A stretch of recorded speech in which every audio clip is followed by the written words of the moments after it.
jong. Madame Kuur, Madame Kuur, Madame Monsieur, meneer, mevrouw, dat je hoi meidje.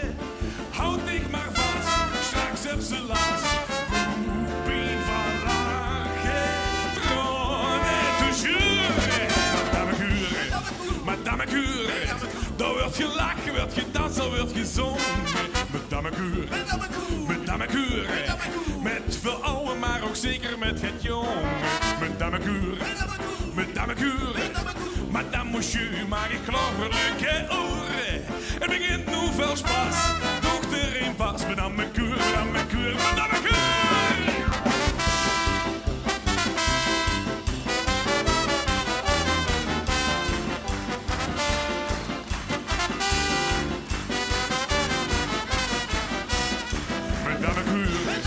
Madame Kuur, Madame Monsieur, maar ik geloof er een leuke oor. Het begint nu veel spas, dochter in vast. Madame Kuur, Madame Kuur, Madame Kuur.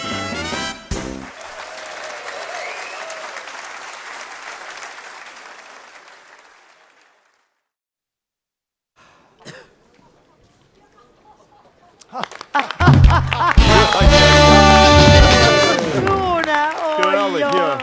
En daarom, beste dorpsgenoot, is het ook geweldig dat nog alle tegenslagen die we hier in het dorp hebben mogen metmaken. Ik noem de terugloop van de voorzieningen. Maar wacht eens even, ik ben er nog altijd, hè? Hey. Ja, hey Schenk, de dorpsgek, dat is er nog altijd. Nee, ik bedoel, we hebben nu eindelijk een jong, dynamisch en vooral ook een ondernemend koppel gevonden dat in onze prachtige gemeenschap van Mückebummelen durft te investeren. We let het even op, Sander, voor ons.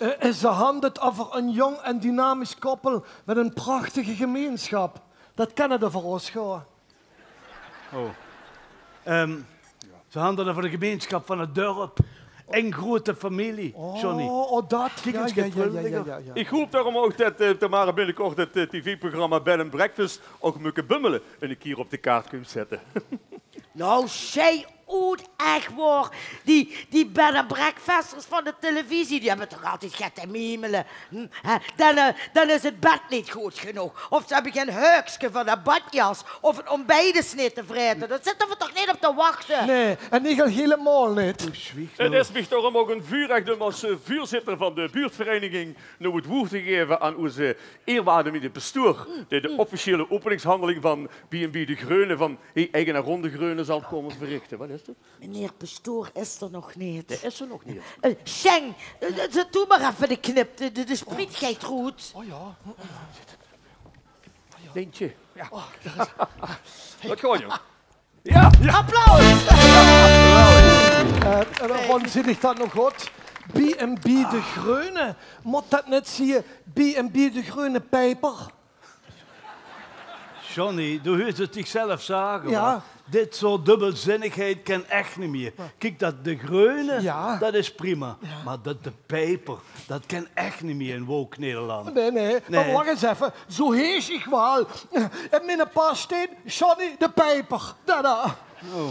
Dan moeten we die naam los te veranderen. Oh, ja. In Johnny de Slijper. Dat is nog erger. Ja, mannen, dus. Nou. Zeg je, en daarom is onze prachtige B&B officieel geopend. Ja. Dat heb ik al gezegd. Geweldig. Meneer God, pas op! Pas op! Daar hebben ze kant, jongens. Ik kom niet stoppen! Oh, wat een kuken.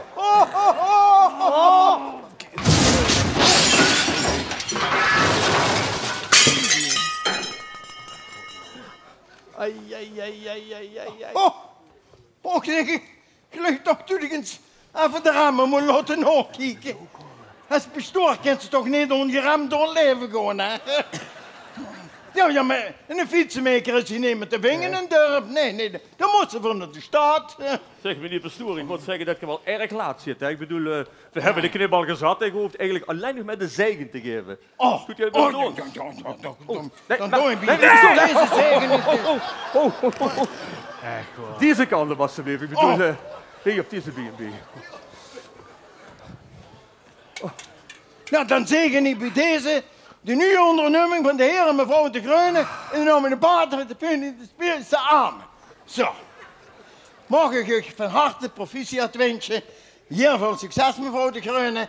En hier ook, meneer De Greune. Veel succes met de nieuwe zaak. Meneer Pastoor, ik ben niet mevrouw de Groene. Die geven nou gaar niet. We hadden een meneer de Peper. Die heeft trouwens ook alles betaald. Waarom? Dat lekker voor ik wel een andere keer goed, meneer Pastoor. Zeg ik gewoon, zou je zeggen, laat je champagne niet kapot slaan. Stimmung, kom op. Kom op. Goed, dit. Ja.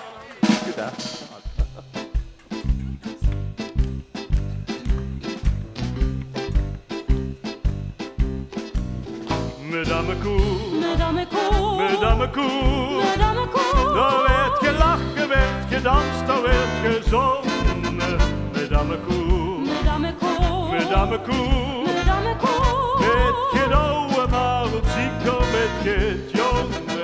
Madame Koe, Madame Koe, Madame Koe. Madame Koe, Madame, monsieur, meneer, mevrouw, dat jonge beetje. Hou dich meer vast, strak op zijn last. Madame Koe, Madame Koe, Madame Koe, Madame Koe, Madame Koe, Madame Koe, Madame Koe. Madame Koe, Er werd gelacht, er werd gedanst, er werd gezongen. Madame Koe, Madame Koe, Madame Koe. Madame Koe, Met geen oude, maar ook zieker met geen jonge. Madame Koe, Madame Koe, Madame Koe. Madame Koe. Madame, monsieur, meneer, mevrouw, dat vrouw. Hou dich meer vast, zoek er geen pas. Madame Koe, Madame Koe, Madame Koe. Hey! Oh, wat gezellig. Wat een feest. Hou ik dat nu juist goed begrepen? Wat, meneer bestuur? De heer de Peper en de heer de Groene. Zijn dat twee... Ja, wie moet ik dat zeggen? Ik bedoel, zijn dat twee mans niet die het met één doen? Zo heeft u het gouden zegen gegeven, hè? Ja, dan was je zeker... Ja, als ik alles van tevoren geweten. Nou, Was je dan... zeker voor het zeggen dat de kerk uitgegaan, Ja. meneer bestuur? Maar meneer Pastoor, krijgt u nu geen problemen met de grote baas? Nou, dat zit er dik in, meidje. Ja. Maar ik zal je eerlijk zeggen, ik ben blij dat ik de volgende week met emeritaat ga. Dan mag zich de grote baas van hierboven dat zelf uitzoeken met die schuip van Mukkebummelen. En wat gaat u met al die vrije tijd doen? Oh, maar dat weet ik wel. Hè. Ik ga om te beginnen naar bedevaart naar Lourdes met de fiets. En als ik dan met de fiets in Lourdes kom, dan rieg linea recta zo de Maria groot in. Ha! Ja, en als dan een wonder gebeurt, dan... Ja, dan heb je 2 uur band op de fiets. Nou, hopelijk 2 uur rammen. Ron, het zet me toch net lekker dat je mijn naam net wilt gebruiken op ons gemeenschappelijke eigendom. Ja. Ire, zeg als vuurzitter van de FC Mukkebummelen Boys zou ik van harte welkom willen heten in de deuren. En ik hoop je binnenkort een keer tijdens de wedstrijd te mogen begroeten. En we hebben als team gedacht om een kleinigheidje met een nummer, alstublieft. Feestelijk aardig, dank u wel. Hoi. Ja, dank je. Ja, de has zong op mij te vragen. Al die dollars die ik in Amerika heb verdiend met het niene. Al dat geld has ze ongevraagd in de peperdure bed and breakfast geïnvesteerd. Dat houdt ze mij wel kunnen vragen, kameraad. Johnny, du bent een schat van aan de keel, maar op het gebied van financiën ben ze echt nog een klinking. Als voorzitter van de Mukkebummelen Vastelovendverein 1898 heet ik u van harte welkom in de deuren ben. We hebben gedacht om als vereniging toch een kleinigheidje voor ik met te nemen. En het mag geen naam hebben, alstublieft. Flesje. Welkom. Oh, bijzonder. Hallo. Ja, kijk Johnny, ohne mij als manager, zo is ze nu weer volledig aan de grond. Ik ga ons investering voor de zekerheid gewoon even op mijn naam gezet. Ze, wa? Op mijn naam, gewoon voor de zekerheid. Hier, ook als vuurzitter van de spaarclub in Mukkebummelen. Hoop ik binnenkort een keer te mogen begroeten. Ik kom misschien in de geloof doen. Ik zou zeggen, we hebben gedacht om een kleinigheidje bij te leggen. Ook in de naam hebben, alstublieft. Hallo, welkom. Hi. Wat moet ik in dit laag, Ron? In dit laag? Ja. Normaal ben je er toch ook niet vies van? Johnny, du bist er de man van vroeg opstaan. Ja. Even een beetje koffie zetten, een beetje thee zetten. En van de harde eitjes, toch ook, wel? Ja. En ook zo eens met een nase loemel, zo eens ongen in de wc-bak. Dat wist toe toch allemaal. Maar de rest, Johnny, de rest don ik allemaal. En onderschat dat niet. Ja, maar ik werd gek in dit dorp. Ach, de Echt waar. op, man. Gek in dit dorp? Hallo. Dan zien we met z'n tweeën. Want ik mis mijn streek zo erg. Ja. Ron, ik wil gewoon naaien. Gewoon lekker. Ook dit soort opmerkingen, naaien, nienen, dat is allemaal tegenwoordig dubbelzinnig. Kent ze niet meer zo zeggen. Ik wil gewoon terug naar Amerika. Amerika? Ja. Bij Horst zeker hoor. Venlo. En zet de telefoon, hoe zit in de receptie? Wie is dat toch? Het werd mich allemaal vuil te vuil. Oh, maar Johnny, wat is er toch met tegen aan de hand? En du kijkt zo peeps. Zal ik dich even glaasje water halen? Ja. Is goed. Ron, doe even de mensen bedanken. Dan doe dat even net. Ik ben net met de envelopjes bezig. Die moeten ook geteld worden. Ik tel wel. Leef nu van Mukke Bummelen. Ik wil u namens ons drie heel hartelijk bedanken voor de ontzettende warme ontvangst die wij hier in dit dorp van u hebben mogen ontvangen. Ja. En ik heb ook nog een verrassing voor u, want speciaal voor deze gelegenheid heeft Frankie een liedje geschreven, een lofzang op het dorp, zal ik maar zeggen. En hij werd daarbij begeleid door Pieter van de Harmonie. Applaus! Dat is dat lied van Wim Sonneveld. Zou die wel kennen. Wat zegt ze? Is dat lied van Wim Sonneveld. Die zul die wel kennen. Wim Sonneveld. Zeg maar, wordt het niet ook genoeg? Ho, meneer pastoor. Zeg, veel priesters leggen de hand in de schoot en is het water hopen dat het de eigen schoot is, ja?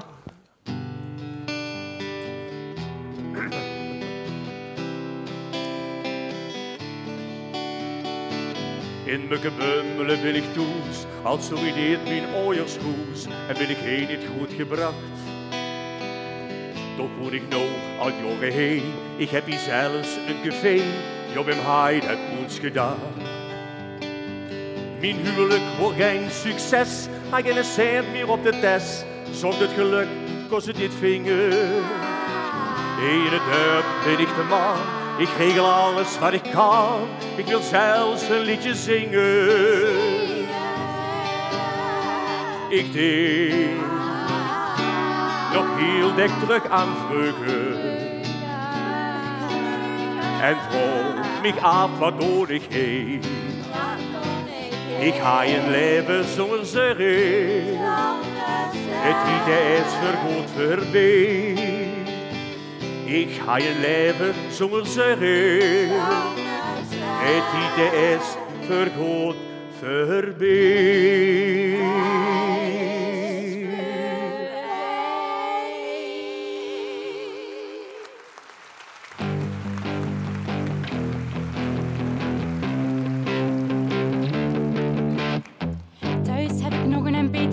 Waarop ik sta met gasten die daar heftig aan het rappen zijn.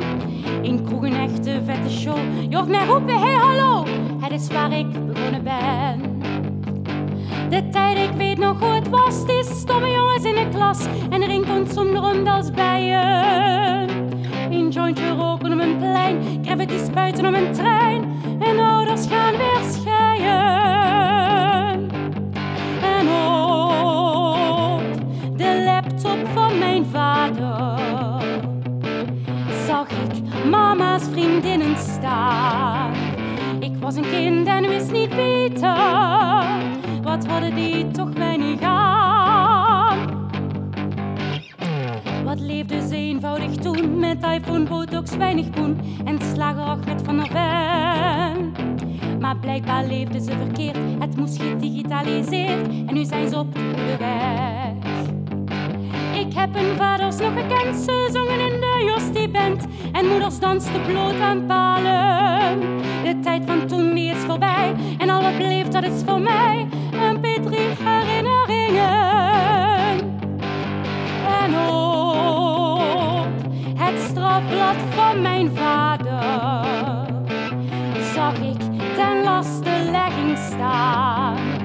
was een kind en wist niet beter dat tot een taakstraf zou volstaan. Ik was een kind en wist niet beter dat tot een taakstraf zou volstaan.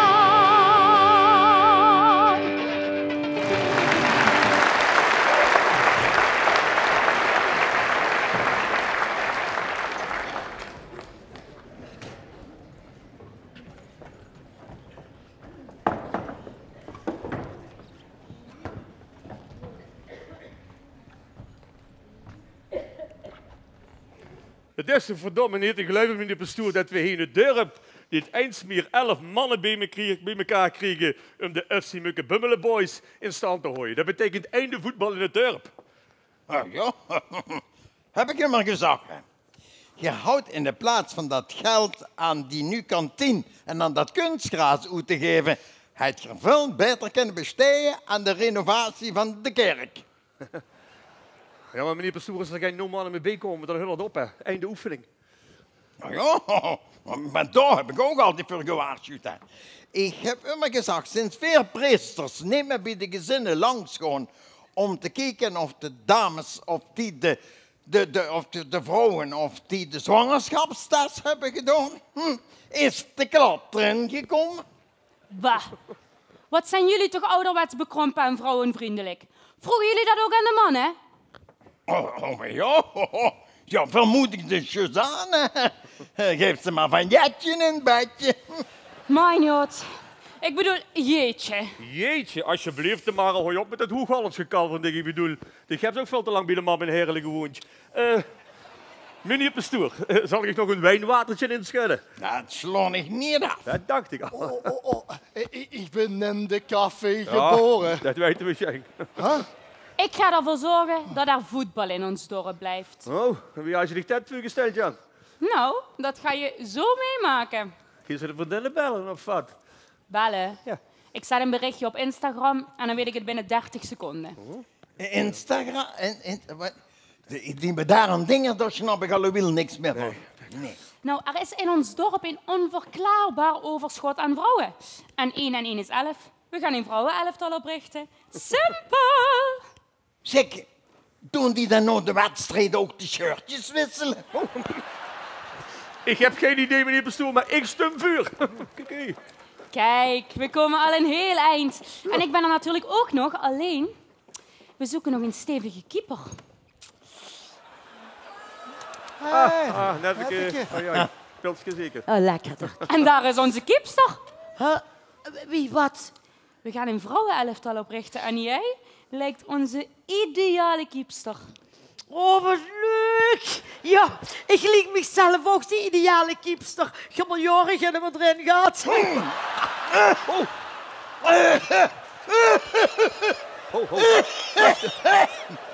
Rustig, meneer Pastoor. Ja, ik heer het. Maar goed, vrouwenelftal, ja, enig. Ook veel beter dan die kerels. Och, dat zijn allemaal weken eier. Als die gaat hebben, jong, dan rollen die over dat veld en die rollen. Die hebben nog nooit een bevalling metgemaakt, maar weg. Nee, zus. Maar wat spannend, wanneer is dan de eerste training? Donderdagavond om 7 uur? Oh, nou, super afgesproken. Oh, ik moet me een pakje kopen. Moet ik wel een rukje? Voor de baan aansluiten.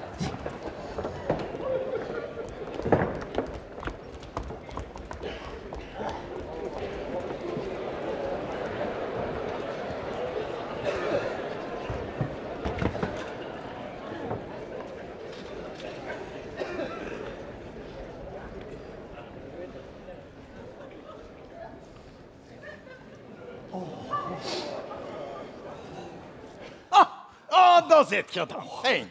Zo, dan kan ik mijn kerk eens van binnen laten kijken. Hè? Zeg, zit je überhaupt eens ooit in een kerk geweest? Ik. En dat gaat het zo lang geleden. Bij mijn eerste kindercommunion, zeg maar. Toen is Jezus in mijn hartje gekomen. Wat zegt ze dat schon, mijn zoon? Hè? Ja, meneer Pastoor. Ja. Zal we nu de kerk maar van binnen laten kijken? Zeg, weet je toevallig wie dat is? Dat beeld. Dat is Madonna. Wat? Daar had ze nog een LP van. Oh, verrek, ja. Like a virgin, touched for the very first time.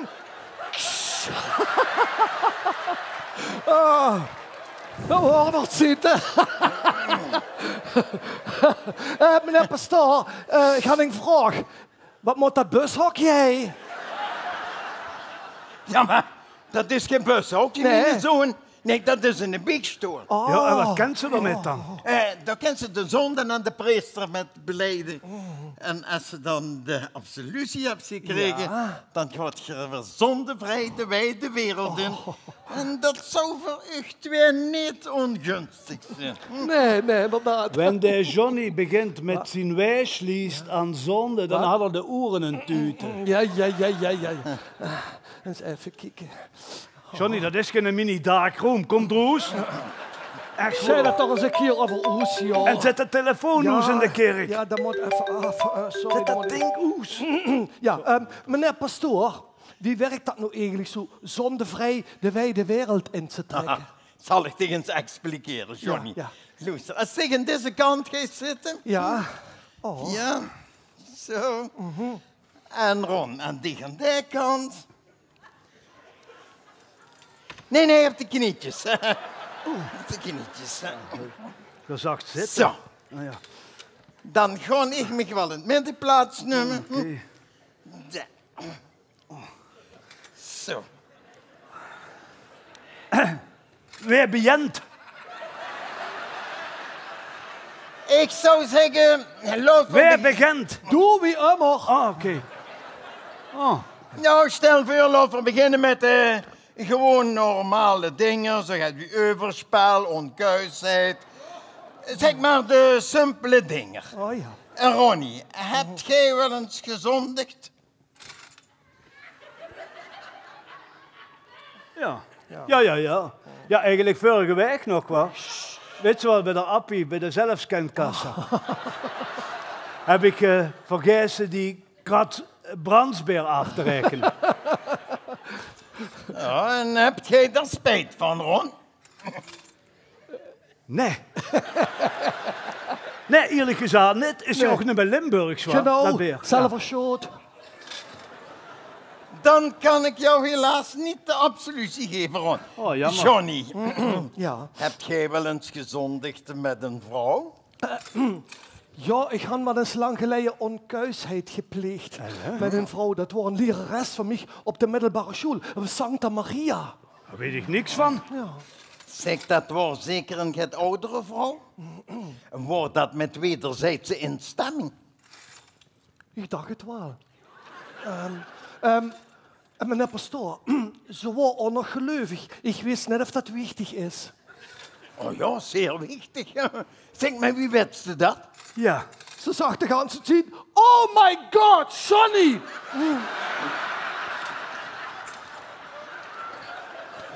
Oh my God, Johnny. Meneer Pastoor, ik zou er ons niks van geloven. Wat? Wie water? Meneer Pastoor, laat maar net op Ron. Ik wil in ieder geval niks liever als zondevrij de wijde wereld intrekken. Trekken. Fijn, Johnny.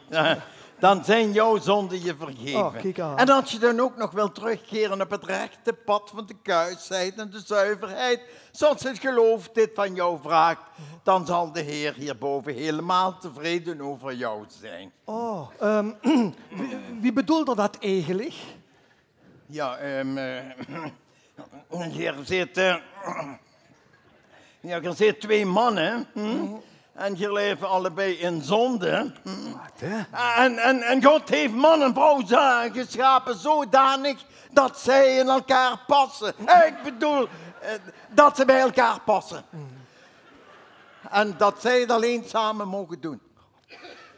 Maar, nou heeft de katholieke kerk gelukkig hele mooie en respectvolle therapieën ontwikkeld die jullie weer op het rechte christelijke pad zullen brengen. Zeg, wordt misschien niet een idee als je eens ging daten. We hebben die een overschot aan vrouwen in het dorp. Ja. Dat moet toch wel geen bij zijn voor u?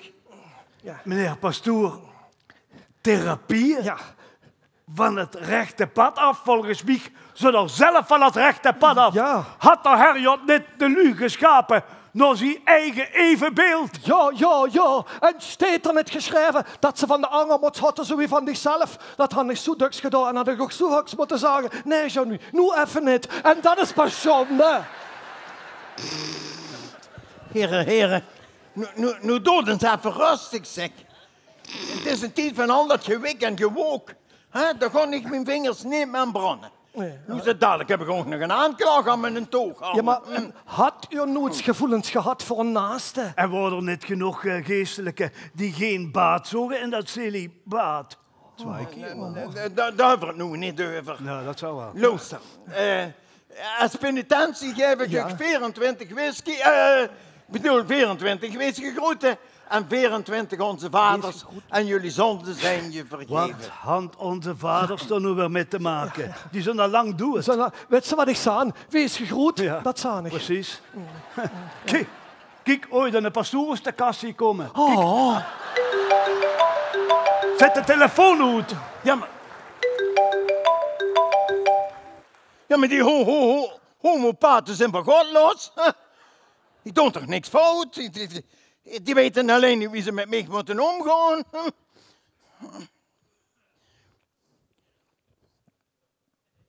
God allemachtig. Volle bak in de kerk vandaag. Maar dat is lang geleden.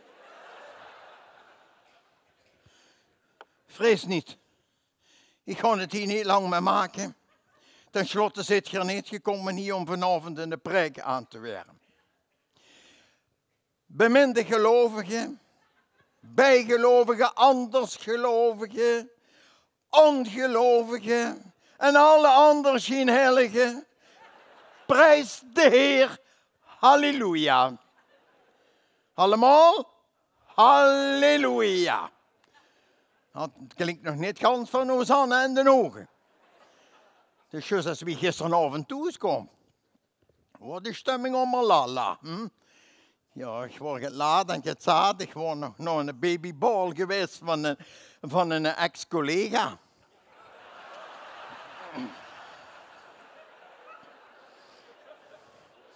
Ja, dan had het contract moeten opzeggen, omdat er zich op een ander cruise gericht had.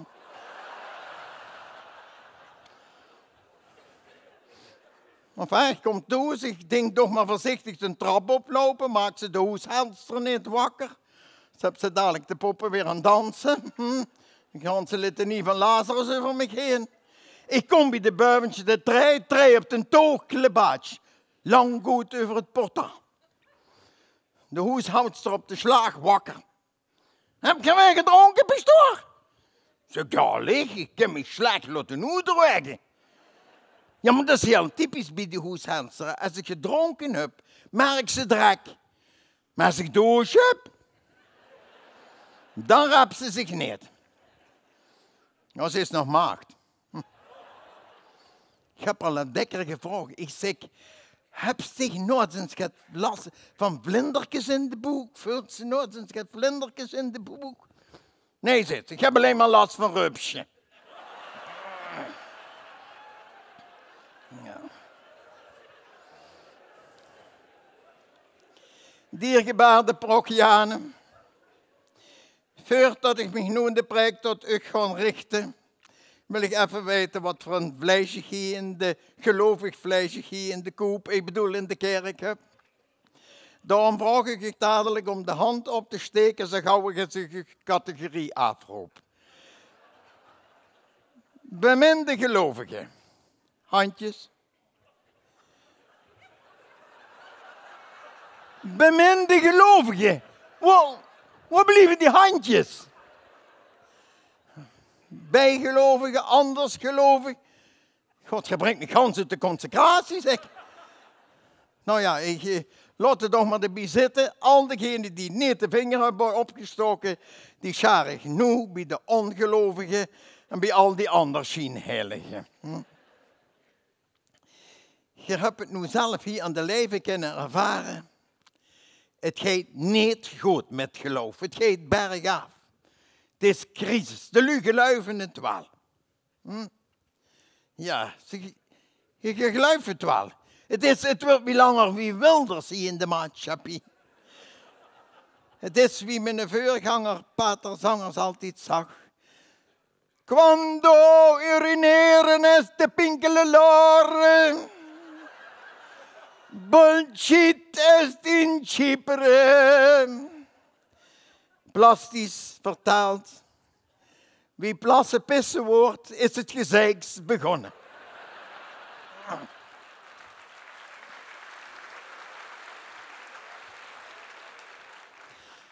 Ja, diergebaarde Pokiano, een vraag hier gaf. Wie komt dat? Dat is een goeie vraag. Veel priesters, veel geestelijke verzoeken daarvoor altijd het antwoord natuurlijk in de Bijbel. Ik maak daarbij gebruik van de geüpdate versie van de Bijbel. Ja, de gerectificeerde versie zal ik maar zeggen. En jawel, bij het lezen van het scheppingsverhaal wordt het al ganz duidelijk. Luistert. In den beginnen schiep God de hemel en de aarde, de zon en de maan. Daarna de planten, de dieren en tenslotte de mens. En daar ging het mis. Wie de Heer God de mens zou gemaakt, dacht er, het is niet gans naar mijn smaak. Bij de mens heb ik er mij met een vluggertje van afgemaakt. Mea culpa, mea en maxima culpa. Op de vrijdagavond was ik nog laat bezig met het scheppen en het maken van de apen. Maar al gauw worden vellen op. Ben ik zonderendaags weer gegangen, zonder vellen, met het maken van de lui van helder en omstreken.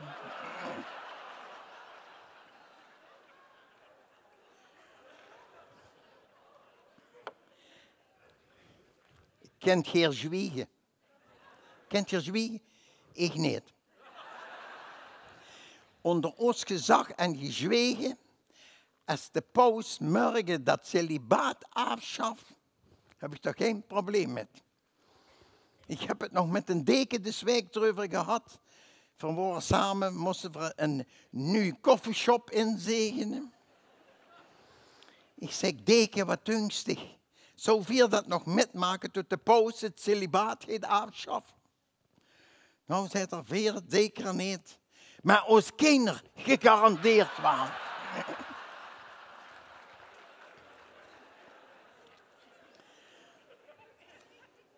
Weet je hoe ik liefhebber van ben? Van een goeie sigaar.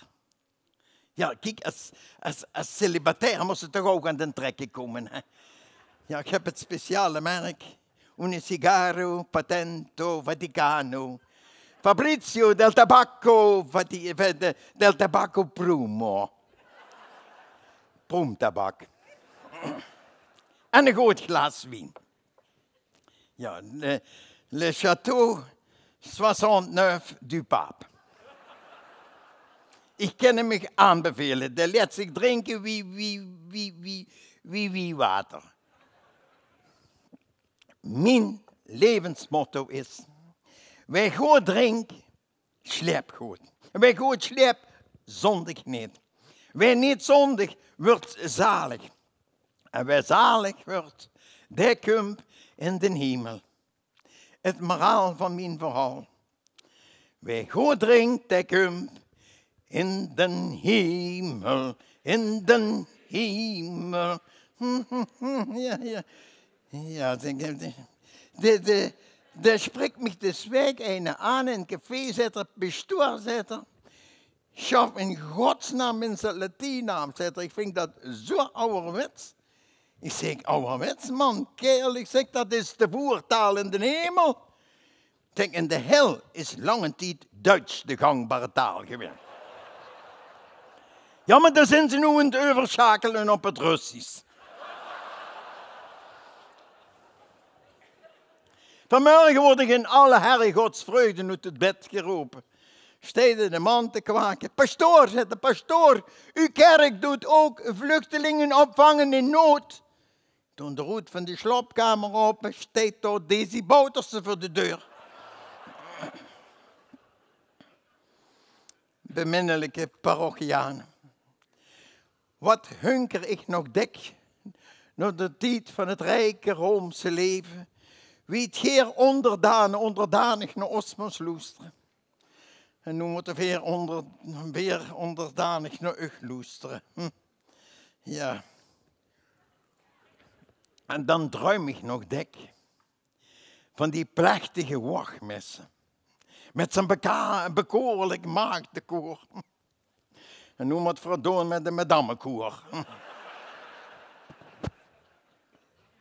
Ook bij ons in de kerk is een geweldig personeelstekort.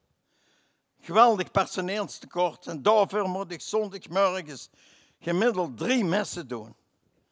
3, en dan zeggen ze ook nog te veel drink. 3 messen, dat betekent 3 kelken wien achterover kloeken. Met de kerstmis waren het er zelfs 5. En of de duivel er met speelde, word ik in de kerstnacht op mijn fiets ook nog aangehouden. Stop, alcoholcontrole. Maar ik kom niet stop, want mijn remmen zijn kapot. Nu richt de politie, linea erecta, tegen het kruis, midden in de kerstnacht, tegen zijn jinglebel. Die wordt giftig.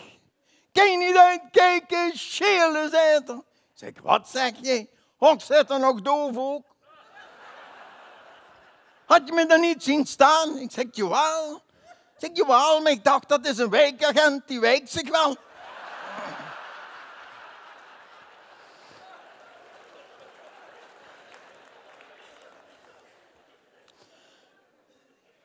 Voorgoed moest ik u nu fietsverbod opleggen, zegt er, en een flink proces verbaal. Maar omdat het kerstnacht is, fiets heen in vrede. En ik weet nu dat er een engelbewaarder bestaat. Trouwens, die boete, hij gaat niet kunnen betalen, want ik heb geen cent meer te maken. De collecte, dat brengt tegenwoordig nog niet genoeg op om de keertsen te laten branden. Ik ben blij als ik de mandjes terugkrijg.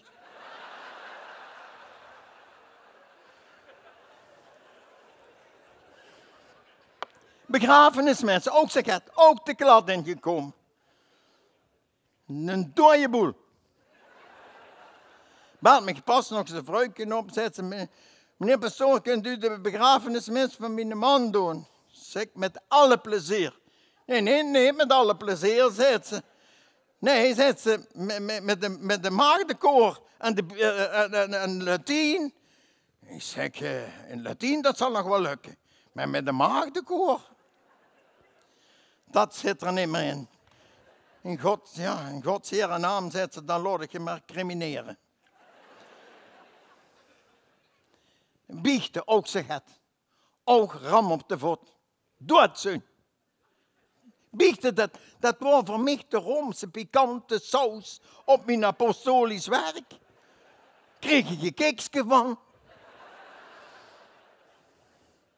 Ben ik wel nog biegvader van de zusters van het vergulde maagdenvlies. Compleet zo'n zuster bij mij biechten. Nu weet ik ook waar schoonheid zit van binnen. Met oog mocht ik ook nog het hebben. Die non hou een achterwerk wie het kanon van een oude schutterie zeggen. Eerwaarde vader, zegt ze, ik heb gezondigd. Zeg, oh ja. Ja, zegt ze, ik heb 1,5 uur, dik 1,5 uur, poedelke naaks voor de spiegel gestangen, zegt ze. Om een prettig lichaam te bewonderen. Zeg, zuster, dat is geen zonde. Nee, zegt ze, nee, zeg, dat is een vergissing.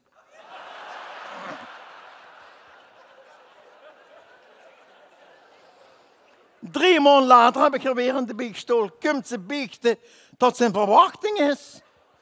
Zeg, ja, maar wie kent dat nou in Gods Christus naam? Monnikenwerk, zegt ze.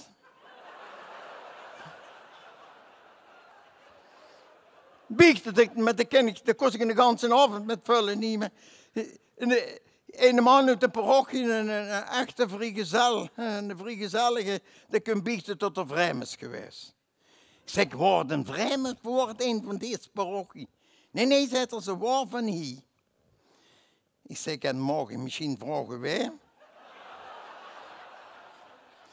Zeg, wordt toch niet Jacqueline uit het steekje? Nee, Jumbo-jetje. Truus van Guus. Antje van... Ik zeg, wat best ik eigenlijk aan doen? Ja, zet er, ik ben met die nu namen en daarop schrijven die...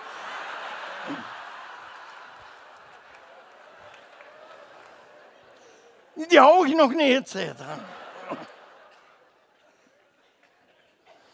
Diergebaarde Prochiaan. Weet je wat ik tegenwoordig zo'n enorme hekel aan heb en waar ik zo meug van weer? Dat is dat eeuwige gewik en gewook. Dat is toch om fobisch van te werden. De zwarte pieten werden wit gemaakt en veerpreesters maken ze zwart. Gun iedereen toch zijn eigenaardigheden. Zo ben ik een grote liefhebber van nonnenvotten. Nonnenvotten, ja, en sinds kort ook van krompoezen. Ja, maar die durf ik me niet in de winkel te vragen. Nee, die doen ik nooit. Die komen via bol.com. Kom. Nee, want voordat ze het wets hebben ze een nonnenvot van eigen deeg op de sociale media. Ja. Toevallig is er een schneuzel die me de dekker kan brengen vanuit de parochie. Zegt er op een gegeven moment, meneer Pastoor, ik wil u toch eens keer het vragen, zegt er. Mijn pap, zegt er, die twijfelt of ik ook wel van hem ben. Zeg zo, en waarom vraagt ze dat aan mij, mijn zoon?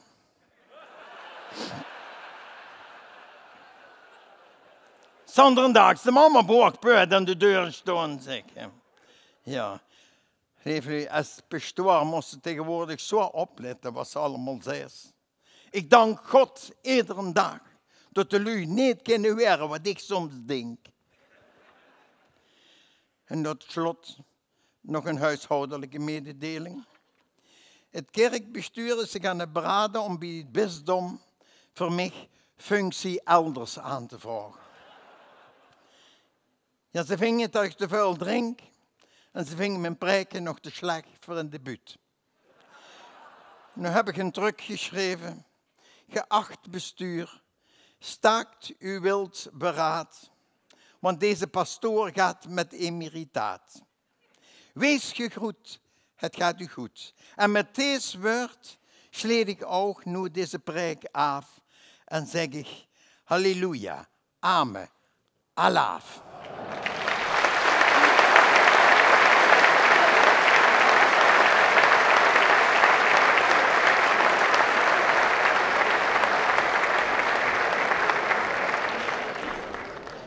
Zo, kom maar dames, dan zal ik eens even laten kijken hoe dat je kunt repeteren. Want jullie als dameskoor, althans wat er nog van over is. Jullie zingen tijdens het afscheidmis van meneer Pastoor straks het... Zie je dat meneer? Mevrouw, kom maar even, ja. De verkeerde bril op, zie ik. Dan zingen we straks tijdens de afscheidmis van meneer Pastoor het liedje Halleluja. Dat is wel heel toepasselijk. Die zien we nooit meer. Zeg, en als jullie klaar zijn, dan trek de deur maar gewoon achter u dicht. Die komen straks wel even afsluiten. Wat? Dat ik de deur straks kom wel even afsluiten. Dat hoeft niet zo heel. Oh, doe het. Oh, ja. Ah, ja.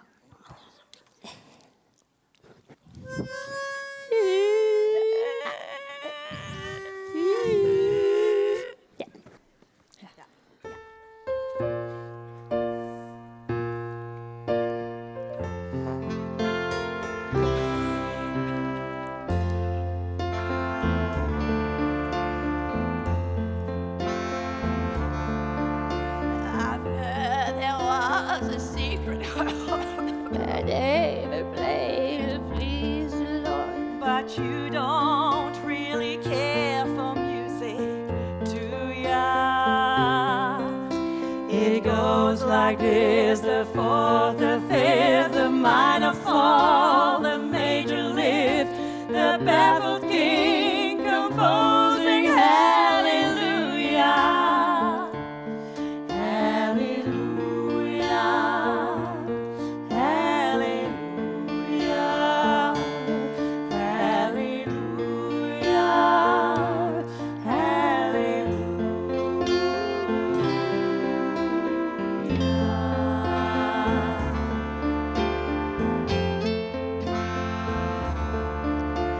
Your faith was strong, but you needed proof.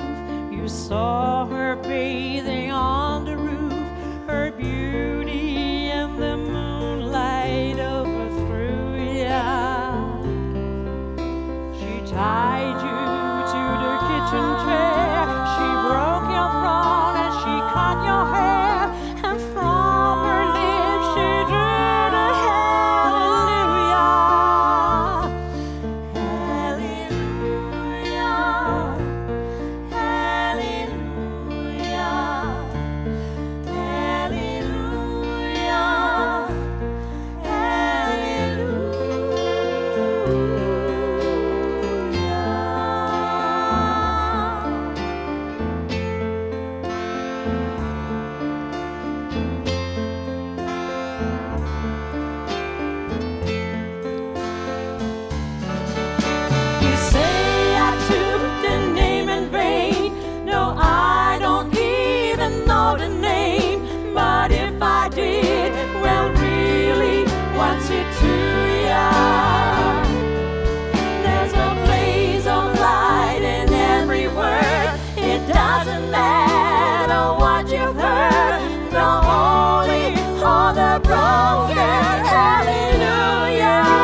Moesten we toch eens een Limburgse tekst op maken? Oh, ja. een goed idee. Ja. Ja.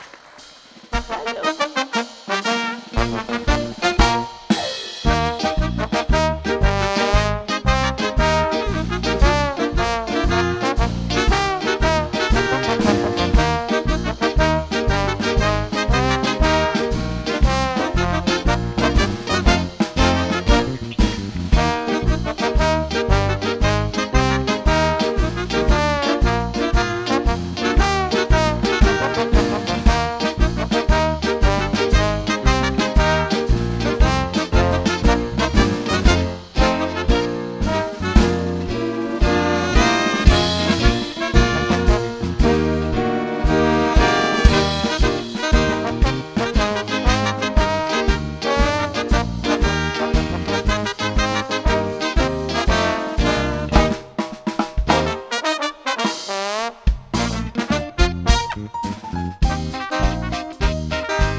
Ach, wat fijn, Wicht. Dat zich vandaag eens beginnen bij ons in de B&B. Pak eens even geen lakens. Ah, dan weet het, hè. In een B&B moeten de bedden er gewoon picobello uitzien. Oh, ik heb in mijn leven tijd doorgebracht op een bed. Maar ja, ze zijn wel een beetje gekreukeld, hoor. Dus kom maar, ik zal het je wijzen. Goed, strak, instoppen. Hallo! Hey, Tamara, hè? Oh, wat leuk. Oh, doe ik ook nog meedoen aan Hollands Got Talent. Ja. Ja. Ik weet alleen nog niet met welk liedje, maar ik wil in ieder geval al heel veel oefenen en ik dacht, misschien kan jij me vooruit helpen. Ja, zeker. Ik heb dich toch in de hoofdpartituur eens gehoord, dat klopt toch, hè? En er wordt één nummer bij, dat wordt een duetje. Een nummer, een liefdesliedje, geschreven door Axel Lindeloof van Volumia vroeger. Kent ze hem? Ja. Maar ja, goed, het is eigenlijk een duetje voor Mich en Johnny. Maar de Johnny, die kan natuurlijk van geen meter zingen. Dus misschien dat... Ja, en de bedden van in de B&B zijn toch het visitekaartje, hè? Als ze het opmaken, goed beheerst, dan komen ze in de B&B-wereld vanzelf hoger op, zal ik maar zeggen. Nou, ik ga even douchen en ik kom dadelijk terug. Ja, doe het zo. Ja, misschien kunnen we dat duet samen zingen. Dat duet samen zingen, ja. Dat had ze met het duet, ja.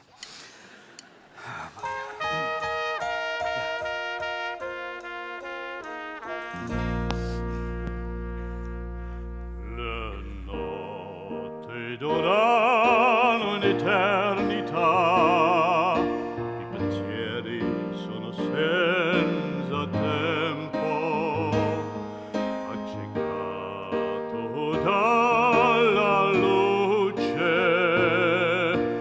come se fossi con me, ti sento, ti abbraccio, che tu voglia o no. Se dovessi scegliere tra il cuore e la ragione,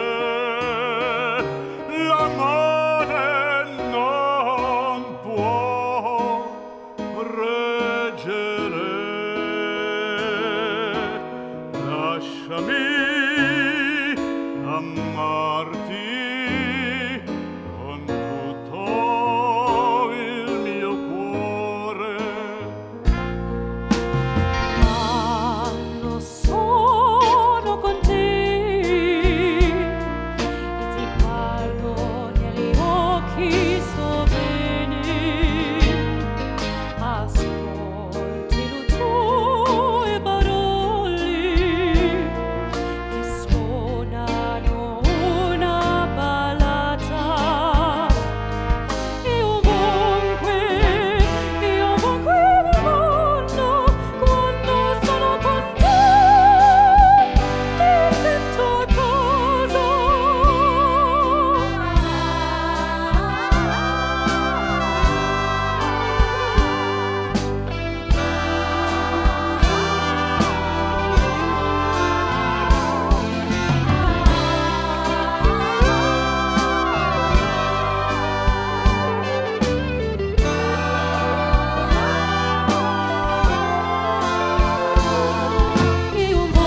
is me gaat met dat personeel.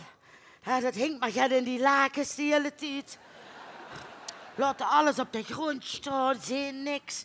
Maar ja, de bedden zijn opgemaakt, de gasten kunnen komen. Nou, kunnen komen. Mijn kop, dat steekt net zo nog als vrijheid, netteke. Ik weet niet of ze het gemerkt had, maar de Johnny, dat is er zo down de laatste tijd. En er zit nog wel echt in de sherry. Vroeger, wie voor die kapperszaak houden, ook al. Maar misschien voelt hij zich niet meer gelukkig in de relatie. Dat zou zomaar kennen. Vorige week had ik hem nog gevraagd. Johnny, zouden we er ons een gezellig weekendje van maken? En weet ze wat er zat? Besmondig. Oh, wat flauw. Dat is flauw. Denkt ze dat er een andere in het spel is? Ik kriet allemaal van die telefoontjes. En dan wanneer ik kijk, duidt er een vlot voet in de tas. Ja, weet ze wat bij mij altijd goed werkte als zo aan de hand waren? Eens even lekker lopen flirten met een andere. Eens even gaat biekes laten zoomen om dat bloemke. Want als die exen van mij, en dan worden er nogal gehad, in de gaten kregen dat ik nog goed in de merk loog, ja, dan kwamen die direct weer teruggevlogen op Netkes honingsputje. Netteke, du hast merklich kallen. Kijk, ik ben misschien nog wel een staatsblom in de tweede blui van mijn leven, maar waar haal ik nog die beetjes vandaan? Du moest Johnny jaloers maken. De pastoor de zat ook al zo get van, u moet gaan daten. Daten? Nou, daar heb ik al een slechtere ervaringen met daten. Ach. Ik bedoel, ik heb eens een date gehad met een meisje uit Herle. En toen zaten we op een avond gezellig, romantisch op een bankje aan de Weltervijver. En toen zei hij tegen mij, Frankie, zal ik jou eens laten zien waar ik aan mijn blinde darm ben geopereerd? Wow. Ik zeg, ja, hier. Toen zie je het zo daarachter in het Zuiderland, zeker doen. Nou. Oh, wat grappig. Flauwe grapjes, jongen. We zijn in een serieus gesprek bezig. Ja, loester. Ronnie en Johnny zitten in een relationele dip, ja. Oh. En nu zijn we een plan aan het bedenken om Johnny jaloers te maken. Zo wie op de televisie van die first dates. Ja, met van die vragen zo van... en wat zoek jij in een relatie? En dan van die antwoorden zo van... oh, ik zoek een grote knuffelbeer. Met een grote boek, een grote beurs en leeft een vergrote prostaat. Lekker rustig. Zeg maar, zo'n first date, dat kan gemakkelijk bij mij in de café. Ja, joh, wat een goed idee. Bij dich in het café? Ja. Oh, Frankie, fantastisch idee. Ik zie het ook al gans vuurmig. Ik zet me dan alleen aan het dusje. Toch Johnny zette we alleen aan het dusje. En allemaal die beetjes, zo voor mij. Oh, allemaal bij mij. Gewoon alleen maar bij mij. Die moeten weten dat ik nog potentie had. Ja, zeker. Ja, alhoewel. Maar we halen van die beetjes vandaan. Oh, hey, laat dat maar aan mij over. Ik bedoel, we hebben toch een vrouwenoverschot in de deur. En als ik de Mara zie even slot rond dingen te winnen zetten, appen, dan is dat zo geregeld. Super, gaan we doen. Hey, wacht even, Johnny. Wie kregen van Johnny het café binnen? Loes, heb ik een idee. Als toe, Frankie, Johnny nu eens uitnodigt voor een proeverie van Limburgse lekkernijen. Dat hij dan op een creatieve wijze als die gasten all over the world kan presenteren in de B&B. Dat komt hij zeker. Creatief. Zo regelen we dat. Afgesproken doen we. Oh, dat is een goed idee.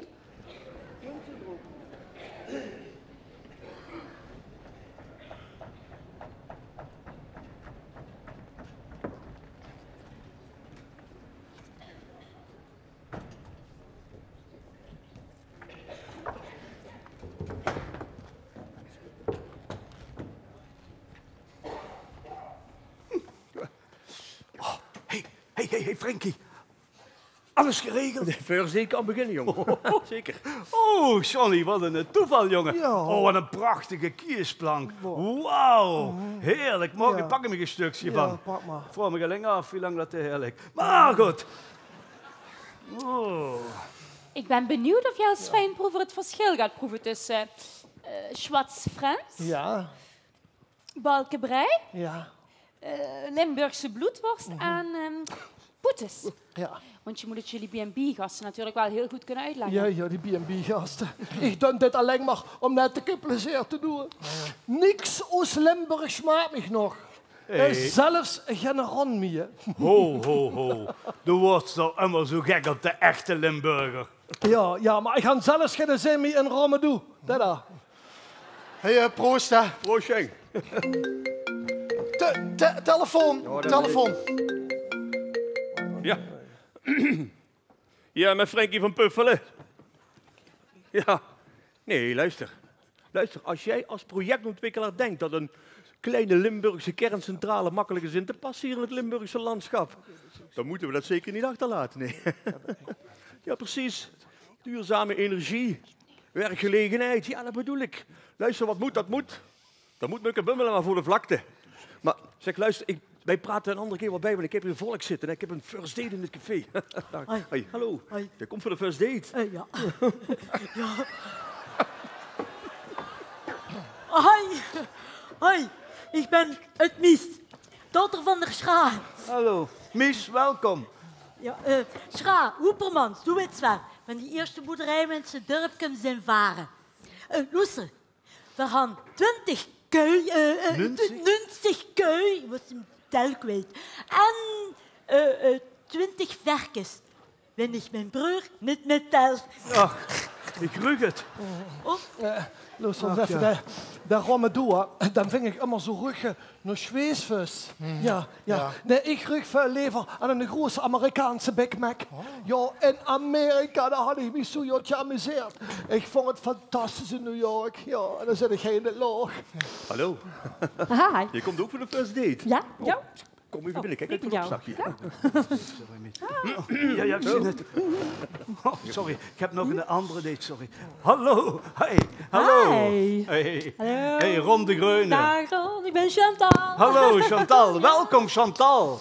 Hoi, Hallo. Och, ik ben het Mies, hè. hallo, Mies. Ja. Mies. Chantal, ik heb nog een date, sorry. Chantal, zet dich, waar kunt ze vandaan? Ik kom uit Heerlen. Ja, ik huur het. Ja. Ja, en in Amerika, daar hou ik allemaal connecties in de upper ten met Melania Trump en zo gaat wel. Ja, ik word echt, ik supernova. Maar nu is mijn ganse carrière im eimer. En weet je wat ik mag doen? Gaat wc's ring maken. Ja. Wc, ja. Wat is er nu, jong? Hallo. Hey, ook voor de first date. Nou ja, sorry, ik heb nog een date, ik ben zo weer terug. Hallo. Hallo, ik ben Anne-Sophie en u bent?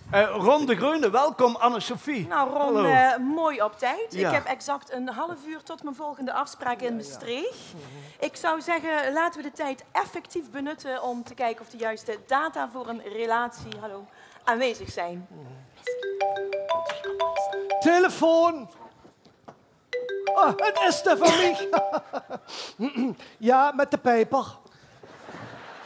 Yes, inderdaad. And it's Johnny the Piper with a large eye. Yes. Hello, Melania. Hello. Yes, with me. Ach, everything kids achter de rits. Ja. Yes. And how is the man? Yeah. Oh, he is running for the presidency again. Aha, yes.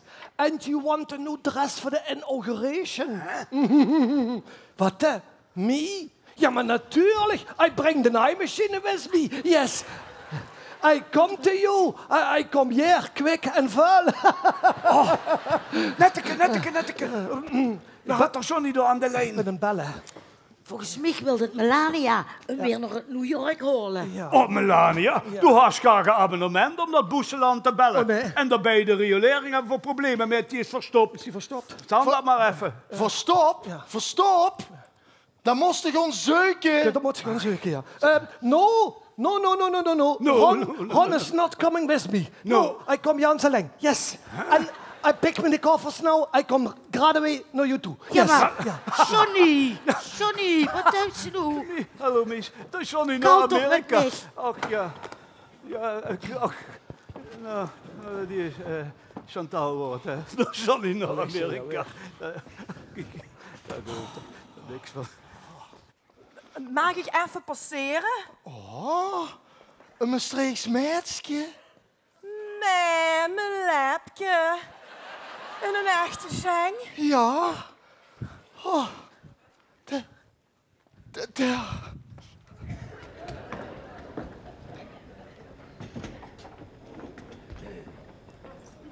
Ja, Herman. Ik moet ook zeggen dat ik het op die vierde vergadering, na de vergadering, een stuk gezelliger vind. Helemaal met de eens. Heb je glazen meegenomen, jong? Goed. Ja. Oh. Ik had toch wel enige broeken. Weet je wat eigenlijk het eerste is wat ik doe als ik in mijn auto stap en een hoes rijd, Herman? Nee. Dan zet ik me in de bril af. Ik bedoel, dat scheelt toch weer 2 glazen. Zo. Dus even kijken. Zo. We gaan beginnen. Geachte leden. Hartelijk welkom op de jaarlijkse ledenvergadering van de MCV, de Mukke-Bummeler Carnavalsvereniging. Ik zie dat we geen afmeldingen hebben, dus we zijn compleet. Na het openingswoord door de president hebben we 2 agendapunten. Het is namelijk de evaluatie van het afgelopen seizoen en het verslag over de kascommissie over 2023. Ik geef voor het woord heel graag het openingswoord aan de president. Dank u wel. Oh, verrekt, heb ik zelf. Oh.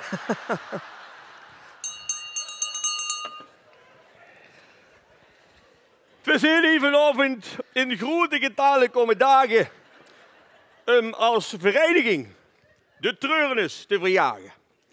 Het motto is, we lachen om iedere sheet, omdat er weinig meer te lachen valt in deze tijd. Ja, geweldig.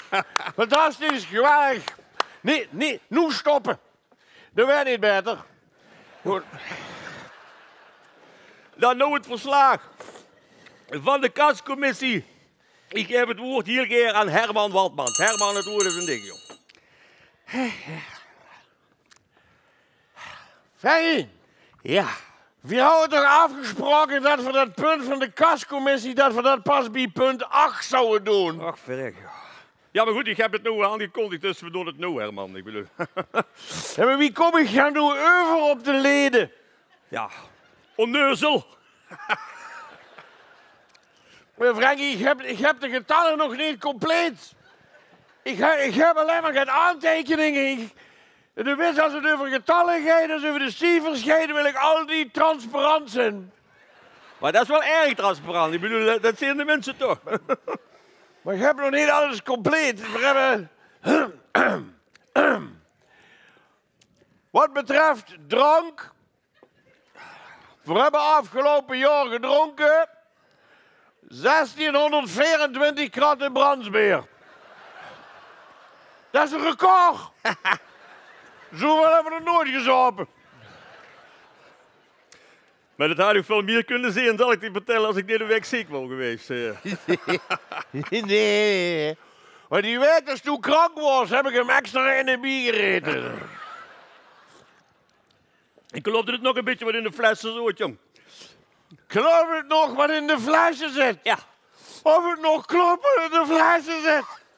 Frankie, wat is dat voor een wacht of het nog klopt wat in de flessen zit, Frankie? Weet je wat ik al hier Frankie, wat de dingen waar we nog allemaal klopt wat in de flessen zit, ja? Weet je wat ik uit dat is af en toe wat in die flessen zit, ja? Weet je wat ik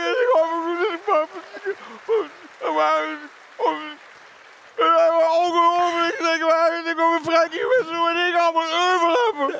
Wat ik allemaal over heb voor deze vereniging, Frankie, ja? Wat ik over heb voor die... Frankie, weet je wat ik moet doen om op 0,5 promille te komen? Zeg het. 3 dagen niet drinken.